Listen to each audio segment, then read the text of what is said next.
Assalamualaikum warahmatullahi wabarakatuh. Kali ini penulis ingin bahas soal motor baru Kawasaki ZX10R atau 10RR ya. Jadi penulis itu sebelumnya bahas menyinggung soal ZX10R itu waktu bahas motor Honda CBR 1000RR Min RR.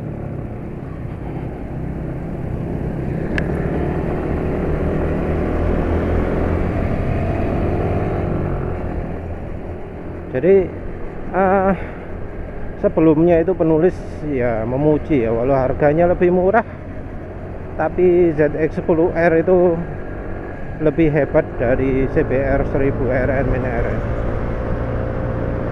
Ada dua kelemahan ya yang penulis terangkan. Tampilan depan masih nggak di-upgrade, terus yang kedua speedometernya masih yang model kuno, masih belum dimodernisasi. Dan kali ini update ZX10R sudah memenuhi keduanya. Jadi sekarang lampunya sudah ya keren, ada yang bilang keren, ada yang bilang enggak ya. Ya bukan karena apa-apa, tapi karena Kawasaki sepertinya pilih warnanya itu yang enggak sip. Dan motor ini emang termasuk fotogenik, dilihat dari sudut tertentu keren, dari sudut tertentu jelek.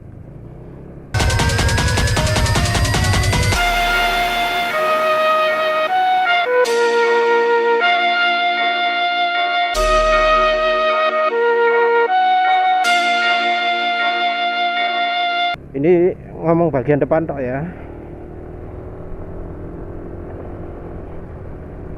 Jadi ZX10R itu tampilannya berubah total. Yang depan kesannya beda sama sekali dengan yang tampilan Ninja 250 atau ZX25R.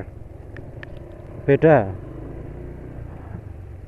Mungkin kalau yang suka dengan tampilan baru ini pada kesal semua ya, kenapa kok ZX25R tampilannya nggak kayak gitu. Kan keren kalau tampilannya kayak gitu. Apalagi tampilan itu juga membawa fitur ya, fiturnya winglet yang terintegrasi. Oh keren kan. Jadi bagian depan itu winglet, terus nyambung ke lampu depan dan diarahkan nyamping ke atas gitu sehingga jadi downforce. The cowling now features integrated winglets. As air passes over this effect is to create downforce. In fact, the 2021 ZX10R exhibit up to 70%. Hebatnya ya, desain begini disebut meningkatkan downforce 17%, tapi hambatannya, dragnya bisa berkurang 7%. Itu hebat loh ya. Downforce meningkat tapi hambatan berkurang. Ya mungkin itu juga salah desain yang lalu ya. Desainnya yang lalu nggak memperhitungkan downforce ya. Tapi yang jelas gitu, itu sudah peningkatan. Mungkin sekarang ini zamannya motor sport mengandalkan downforce ya. Jadi apa, kelemahannya downforce itu kan kalau di jalan lurus menimbulkan drag ya, menimbulkan hambatan. Nah ini sekarang hambatannya jadi berkurang. Itu kan sesuatu yang positif. 7% itu cukup banyak kalau sudah jalan kecepatan 300 kan. Karena ya kalau kecepatan tinggi kan hambatan paling besar hambatan angin. Berkurang 7% itu besar sekali.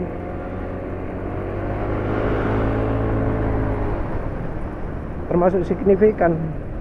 Anggap aja kecepatannya 300 ditambah 7%. Ditambah 7% kan lumayan besar itu.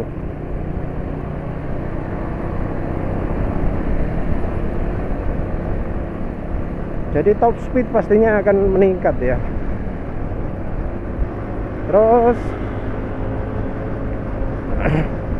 tampilan juga nggak jelek-jelek amat. Wingletnya juga menurut penulis jauh lebih apa ya, lebih keren lah. Jadi di CBR 1000RR Mini RR itu winglet jadi salah satu yang dikritisi tampilannya. Jadi ada salah satu review, maaf penulis lupa yang mana, itu yang menyebut wingletnya itu jelek. Nggak cuma satu ya, ada dua atau berapa gitu. Yang jelas nggak cuma satu orang yang ngomong wingletnya CBR 1000RR Mini RR itu jelek.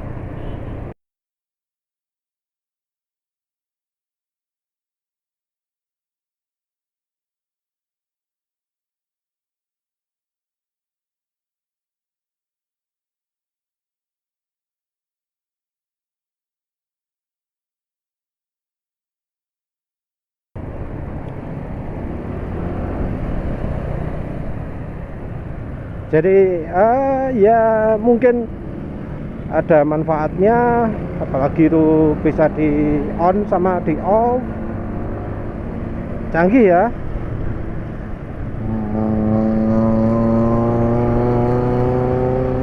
Tapi ya itu masalahnya,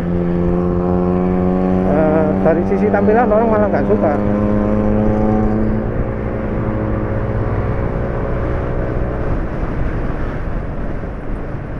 Ya kalau sudah begitu ya tergantung selera ya. Mungkin ada yang suka dengan wingletnya CBR 1000 RR Mini RR ya.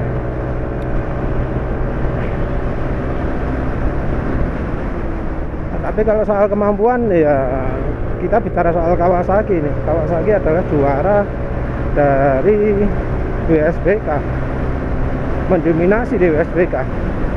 Bahkan motor yang sekelas Ducati V4 pun nggak mampu. Honda sendiri di WSBK masih kesulitan kan.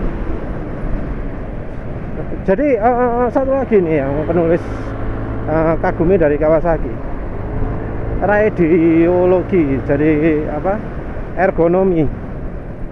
Jadi sekarang kan pahamnya alirannya Kawasaki kan radiologi ya, radiologi.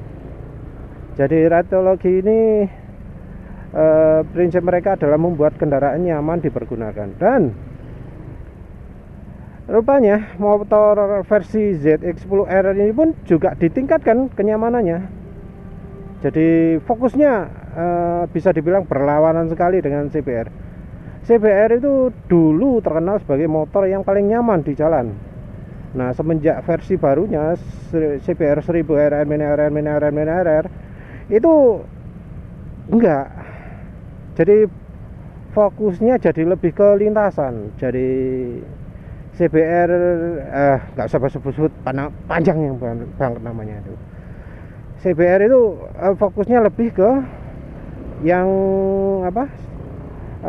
Balap, nggak peduli kenyamanan untuk jalan raya dikurangi.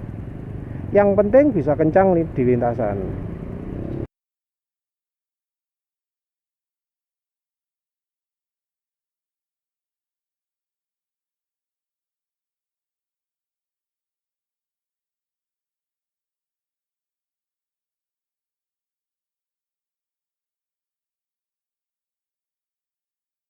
Itu fokusnya. Tapi sayangnya tetap nggak kencang di lintasan, masih kalah lah. Jelas jauh lebih kencang daripada yang versi lama, tapi di arena balap masih kalah. Jadi wingletnya nggak begitu membantu.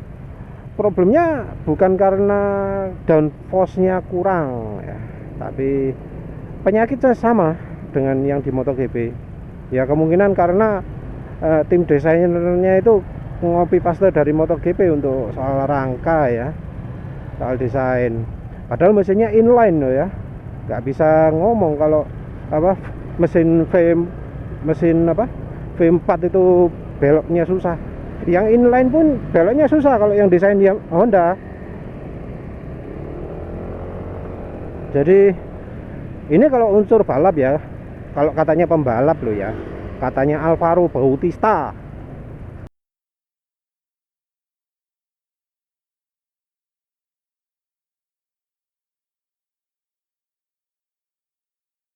itu beloknya susah. Tapi kalau orang awam-awam kita ya, seperti ya termasuk penulis lah, ya nggak ngerti lah maksudnya belok yang angel itu ya apa, nggak ngerti ya. Yang jelas Alvaro Bautista sendiri ngomong bahwa beloknya susah, depannya agak sulit. Nggak beda lah dengan keluhannya Carl Crutchlow, dengan keluhannya Lorenzo ya, dan siapa lagi. Dua-dua itu ya yang sering ngomong, yang lebih terbuka lah. Ya, setelah entah ini setelah Crutchlow keluar nggak akan ada lagi yang ngomong soal itu ya, nggak ada yang komplain lagi ya. Paling Honda akan seterusnya jadi motor yang itu susah dikendalikan. Jadi problemnya kalau bagian depan susah dikoreksi itu ya, jadi sulit untuk mengetahui limit motor. Jadi motor itu apa ya, kalau kata pembalap mau lepas grip itu bisa merasakan pembalap. Instingnya luar biasa wis, apa feelingnya, padahal itu secepat itu kan, sepersekian detik kan, bisa melaju di tikungan, tapi mereka bisa merasakan limit itu. Nah itu hebat. Tapi di Honda itu tidak mungkin, pembalap nggak bisa merasakan bagian depan. Jadi bisanya cuma ya pakai apal-apalan gitu. Oh kalau kecepatan gini kayak gini, oh kalau menikungnya kayak gini. Jadi pakai apal-apalan, sudah nggak pakai feeling lagi, nggak bisa pakai feeling. Makanya itu bahkan pembalap sekelas Marc Marquez pun bisa melakukan kesalahan. Kesalahannya bukan pas lagi ngerem ya, pas lagi belok. Apalagi diperparah, sorry, yang satunya ini enggak. Nah kalau yang ZX-10R ini gimana? Ya menurut penulis nggak mungkin lah Kawasaki menurunkan kualitas kemampuan dari ZX-10R yang sudah ada. ZX-10R ini kan dikembangkan dengan berdasarkan WSBK, dan Kawasaki itu tulus, nggak kayak Yamaha, Honda gitu. Pengembangan WSBK diterapkan di motor jalanan.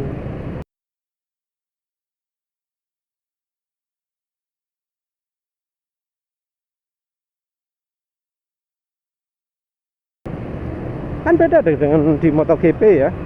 Kalau di MotoGP pengembangan yang ikut di jalan paling ya cuma di Suzuki itu apa namanya, yang VVR lupa wis, VVTR atau apa lah ya, pokoknya di Suzuki itu yang apa, timingnya valve-nya bisa berubah pakai mekanik.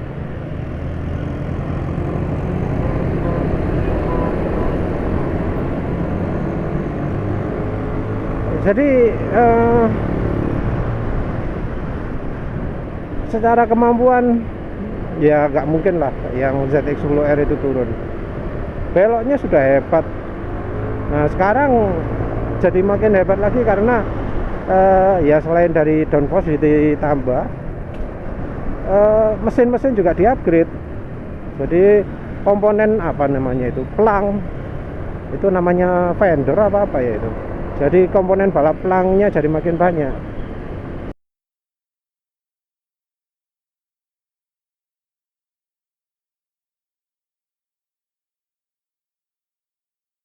Silindernya, terus apa, titanium conrod dan segala macamnya itu di-upgrade jadi versi balap. Limiter RPM sekarang jadi 14.700 RPM kalau untuk yang versi RR. Kalau yang versi R 14.200.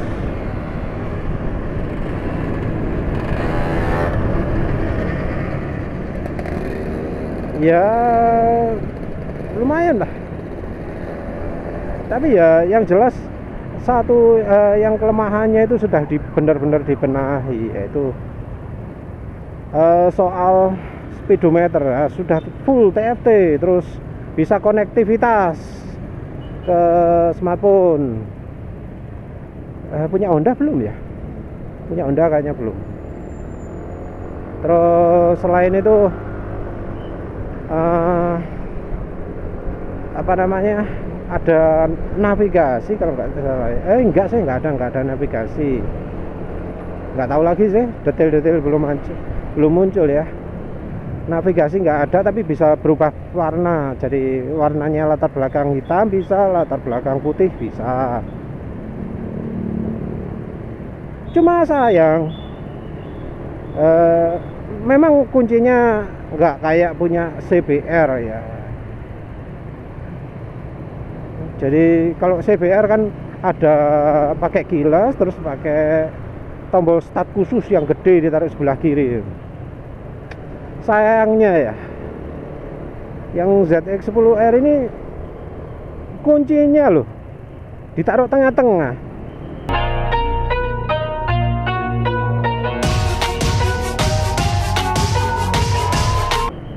Jadi agak menghalangi dashboard, agak menghalangi pandangan ke layar speedometernya, layar TFT-nya. Sayang loh, kenapa kok harus dipaksakan di situ? Masa mau dipaksakan sama kayak motor W800? Nggak paham lah. Kenapa kok kunci ditaruh tengah menghalangi speedometer? Apa memang kalau waktu balapan kuncinya dilepas? Itulah yang agak aneh. Kenapa kok pandangannya speedometernya dihalangi?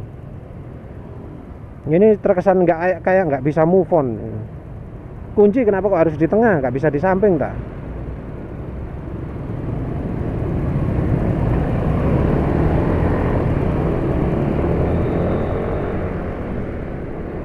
Terus yang nggak ada smart key itu sebenarnya bukan sesuatu yang apa, sesuatu yang merugikan sekali ya, karena smart key di luar negeri itu bukan dipandang sebagai teknologi yang lebih aman. Teknologi smart key itu lebih dianggap sebagai teknologi kenyamanan. Jadi nggak perlu ribet-ribet, nancep gitu.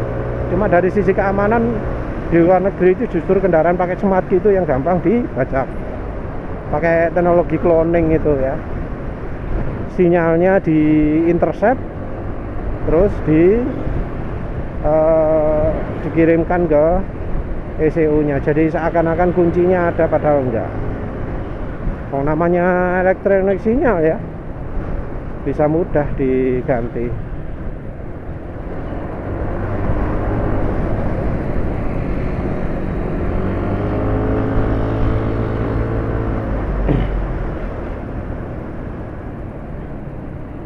Terus yang sayang kedua itu adalah dari bagian itunya, lampu belakangnya. Entah mengapa kok masih setia dengan model lampu belakang yang sama ya. Lampu belakang itu dibuat model bentol-bentol ya.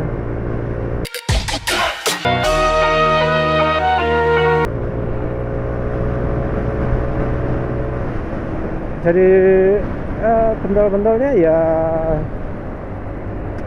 masih sama lah dengan versi lama. Padahal sekarang kan zamannya lampu itu nggak bentol-bentol lagi, lah lampu LED yang modelnya halus gitu ya. Jadi apa, nggak terpisah lampu-lampunya tapi menyatu. Jadi kayak garis gitu, kayak punyanya lampunya Ducati gitu lah istilahnya kasarannya lah ya. Entah mengapa kok Kawasaki masih mempertahankan lampu seperti itu ya. Atau mungkin karena wis dianggap apa, yang penting depannya dulu biar kelihatan keren, belakang wis urusan nanti lah, biar dia upgrade sendiri usernya. Bentuk yang segitiga itu mungkin dipertahankan untuk mempertahankan ciri ini loh, Kawasaki. Barusan kamu disalib oleh motor Kawasaki, mungkin kayak gitu lah. Dipertahankan ciri khasnya.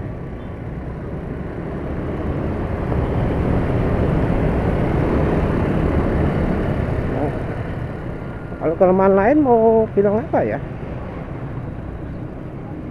Nggak terlalu banyak yang bisa dikritik, karena Ya kalau menurut penulis Kawasaki sudah ya maksimal.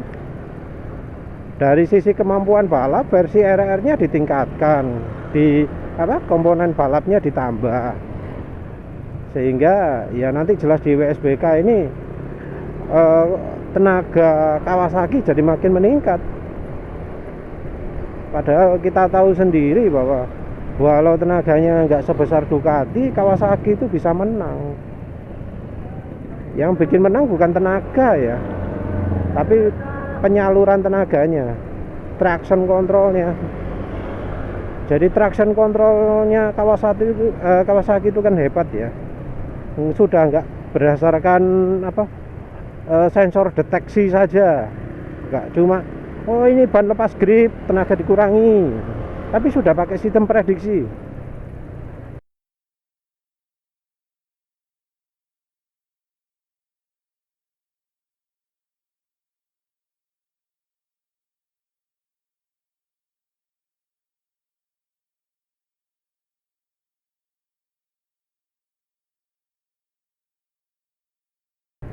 Oh ini kalau tenaga dibuat segini ada kemungkinan lepas gripnya, hilang gripnya, terlalu besar tenaganya.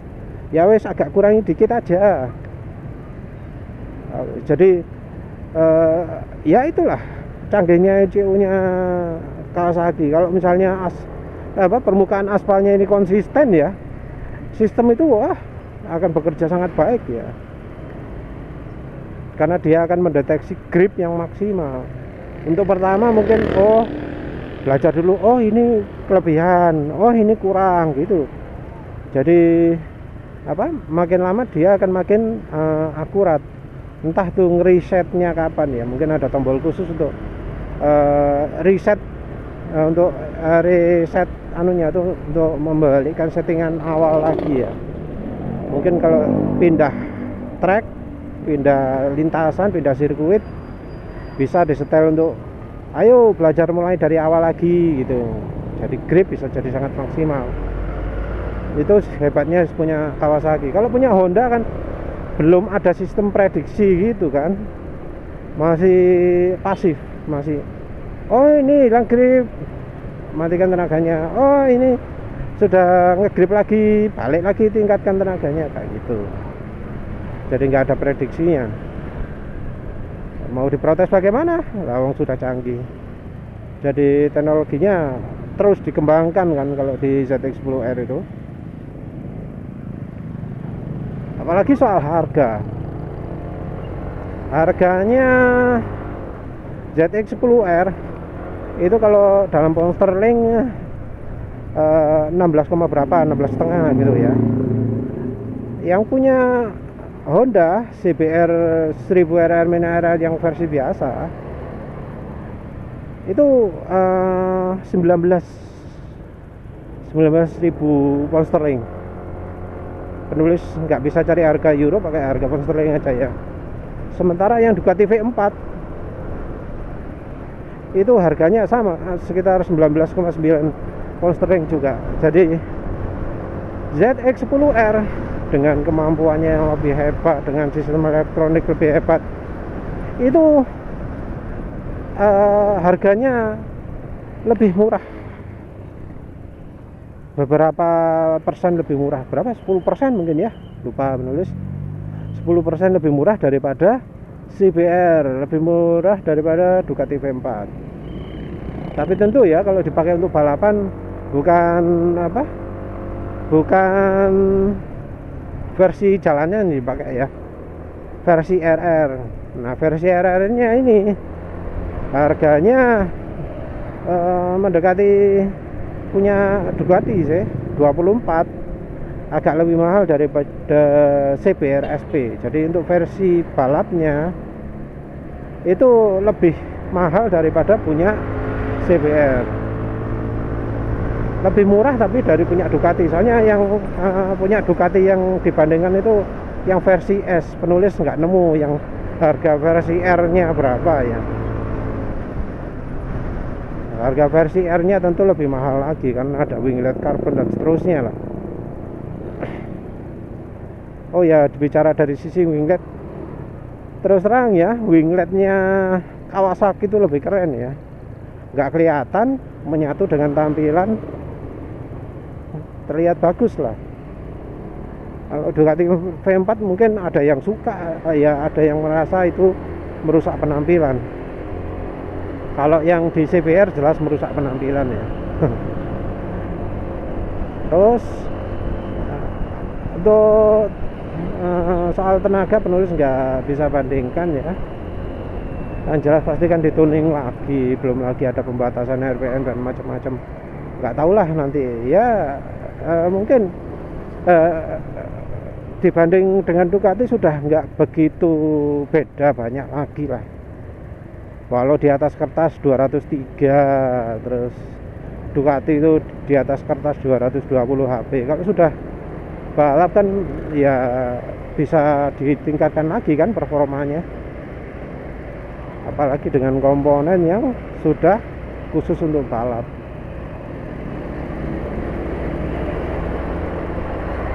Terus tenaga sudah, ergonomi tadi lupa nyebutkan ya, bahwa dengan radiologi itu otomatis yang Kawasaki ini bisa jadi nanti kalau di jalan akan lebih nyaman daripada punya Honda. Sesuatu yang menarik karena sebelumnya Honda itu terkenal sebagai motor 1000 cc paling nyaman. Entah ini tapi belum review, nanti dilihat pasti ada perbandingan. Untuk kenyamanan di Kawasaki ditambahkan juga sistem itu apa namanya, cruise control ya, fitur yang cukup aneh lah untuk sebuah motor sport ya. Cruise control lebih untuk kenyamanan kan ini, jadi ada cruise controlnya. Yang menarik lampu spion sekarang lampu belok sekarang ditaruh di spion. Jadi kayaknya nggak ada fitur yang seperti di motor touringnya Kawasaki itu loh, lampu yang menyala ketika di tikungan.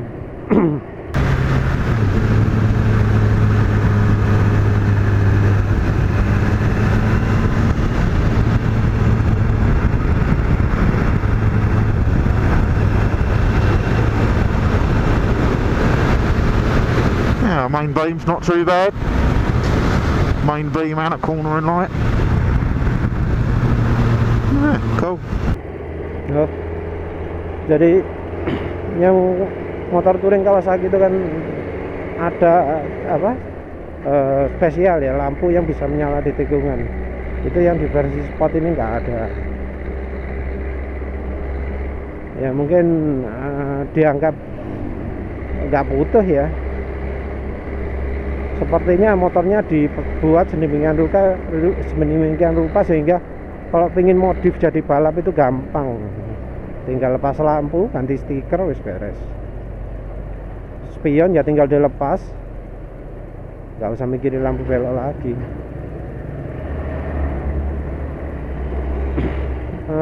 Terus apa lagi?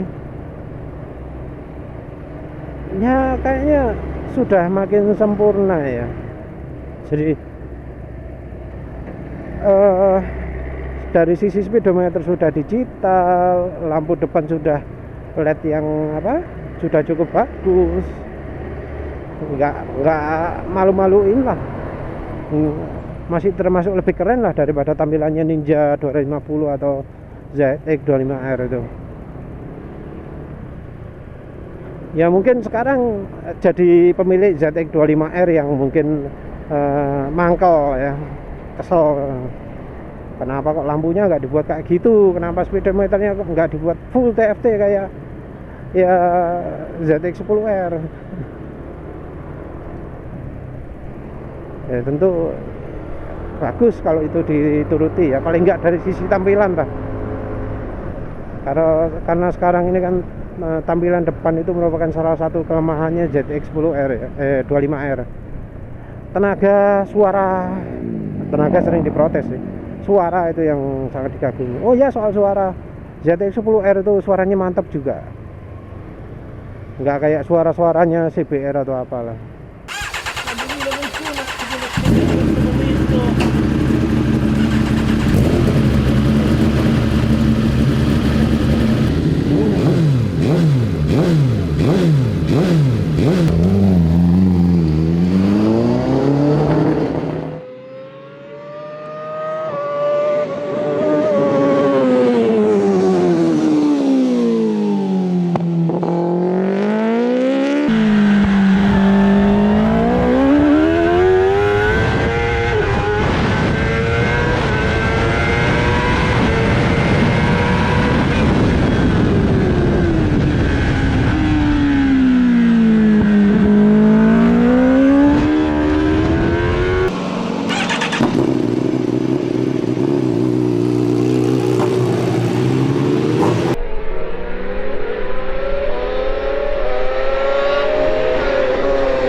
Ya nanti penulis sertakan juga suaranya. Ya wes begitu aja. Terima kasih udah menonton. Assalamualaikum warahmatullahi wabarakatuh.